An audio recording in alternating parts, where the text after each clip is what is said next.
एक बार सुधा मूर्ति San Francisco में एक प्रोग्राम में गई थी। उस होटल में जहाँ प्रोग्राम था वहीं रुकना भी था। 1 दिन का प्रोग्राम था और 3 दिन का स्टे था।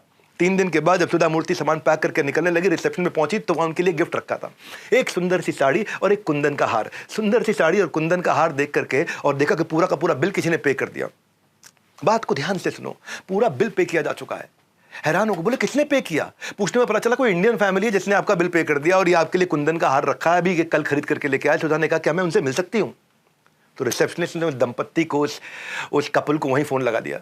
बता सुधा मूर्ति आपसे मिलना चाहती। तो एक लड़की दगड़ दगड़ दगड़ जोर से भागते हुए आई और ऐसा आई और आते ही उनके पाँव में लेट गई और प्रणाम किया, पांचांग प्रणाम किया। औरतों को साष्टांग प्रणाम नहीं करना होता है, औरतों को पूरा नहीं लेटना होता है। घुटने के बल और हाथ के बल माथा नीचे लगा के पांचांग प्रणाम किया उन्होंने।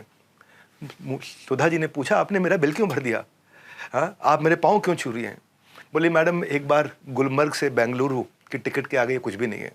सुधा मूर्ति नहीं समझ पाई।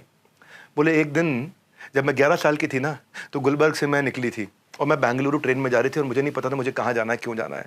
टिकट खरीदने के पैसे नहीं थे, इसीलिए मैं सीट के नीचे छुप के बैठ गई थी। मुझे आपको याद नहीं होगा, टीटी ने पकड़ लिया था और टीटी मुझे गाड़ी से नीचे उतार रहा था। उस समय आपने टीटी को रोका, मुझसे बात करी। मुझसे बात करके आपने टीटी को बोला इसके बेंगलुरु तक के टिकट के पैसे मैं देती हूँ, टिकट बना दो। मुझसे पूछा कि क्यों जा रही हो बेंगलुरु?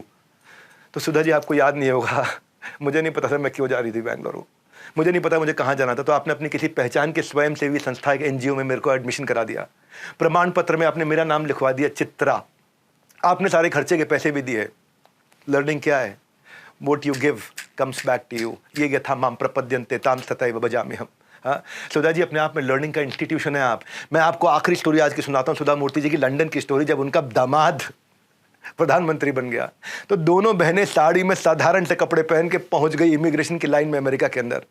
जब उनका नंबर आया इमिग्रेशन की लाइन में तो वहाँ जो इमिग्रेशन वाली लड़की थी वो उनको पहचान नहीं पाई। वो पूछा लंदन क्यों आए हो? सुधा जी ने जवाब दिया अपनी बेटी दामाद से मिलने आए, थोड़े दिन उनके साथ रहेंगे, वापस इंडिया चले जाएंगे। तो इमिग्रेशन की लेडी ने पूछा लंदन में कहाँ रहते हो, दामाद का घर कहाँ है? सुधा जी ने जवाब दिया 10 डाउनिंग स्ट्रीट। वो कहती ये तो लंदन के प्राइम मिनिस्टर का घर है। वो बोली हाँ वो मेरे दामाद है। इमिग्रेशन की लेडी को विश्वास नहीं हुआ, बोला मजाक हो रहा है। दोनों को लाइन से बाहर निकाल के खड़ा कर दिया। कितनी साधारण कपड़े, बताया ना, कपड़े नहीं खरीदे, साड़ी नहीं खरीदी सालों साल से, साधारण कपड़ों में दोनों बहनें खड़ी हुई।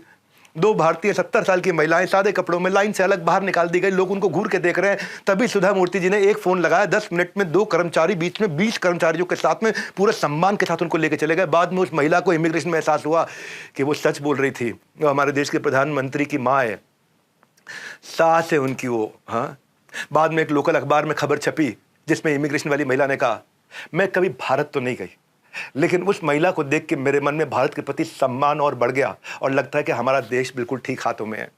लोग बातें भूल जाते हैं लेकिन बर्ताव नहीं भूलते, व्यवहार नहीं भूलते। सुधा मूर्ति के I can I will attitude ने उनको आज स्ट्रगलर से आइकॉन बनाया, जिन्होंने मदद करी अपने पति को अपने गहने बेच करके बिजनेस खड़ा करने में। ये सिखाया एक्सक्यूजेस देने वाले एग्जाम्पल नहीं बनते, वो एग्जाम्पल बनी आज हमारे देश की।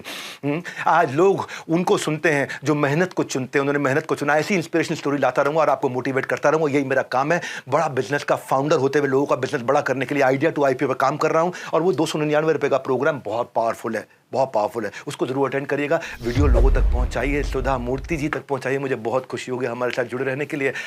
हाथ फैला के, बाहें फैला के आप सबका प्रेम पूर्वक मुस्कुराहट के साथ बहुत बहुत धन्यवाद।